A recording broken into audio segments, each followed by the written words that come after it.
হর হর মহাদেব। নমস্কার বন্ধুরা, আশা করছি ঈশ্বরের কৃপায় তোমরা সবাই ভালো আছো। আজ মা কাত্যায়নীর কথা, মন্ত্র ও ভোগ জেনে নেব। পৌরাণিক কথা অনুসারে মহর্ষি কাত্যায়ন মা ভগবতী জগদম্বাকে পুত্রী রূপে প্রাপ্ত করতে চেয়েছিল। তার জন্য তিনি খুব কঠিন তপস্যা করেছিলেন। কঠিন তপস্যাতে প্রসন্ন হয়ে মহর্ষি কাত্যায়ন এর ঘরে দেবী পুত্রী রূপে জন্ম নিল, যার জন্য মাকে কাত্যায়নী বলা হয়। মা কাত্যায়নী একজন অদম্য ফলদাত্রী। মা কাত্যায়নীর রূপ অত্যন্ত উজ্জ্বল। তার 4টি বাহু আছে। মাতার উপরের ডান হাতটি অভয় মুদ্রা এবং নিচেরটি বড় মুদ্রায়, ওপরের বাম হাতটি তরবারি এবং নিচের হাতটি পদ্ম ফুলে শোভিত। সিংহ তার বাহন। মা কাত্যায়নীর ভক্তি ও আরাধনায় মানুষ সহজেই ধন, কর্ম, কাম ও মোক্ষ এই 4টি ফল লাভ হয়।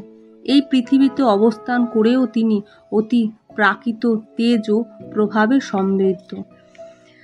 যে ব্যক্তি সত্যচিত্ত মাকে স্মরণ করে তার রোগ, শোক, দুঃখ, ভয় সম্পূর্ণরূপে বিনষ্ট হয়। বহু জন্মের পাপ বিনাশের জন্য মায়ের কাছে আত্মসমর্পণ করে তার পুজো করতে হয়। এবার জেনে নেব মায়ের মন্ত্র। ইয়া দেবী সর্বভূতেষু মা কাত্যায়নী রূপেণ সংস্থিতা নমস্তস্যৈ নমস্তস্যৈ নমস্তস্যৈ নমো নমঃ।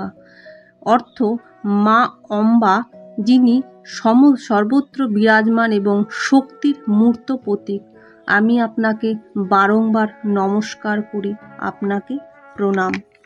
এবার মায়ের প্রিয় ভোগ মধু। এই মধুভোগটি কেন দেওয়া হয় তা মাহাত্ম্য জানব।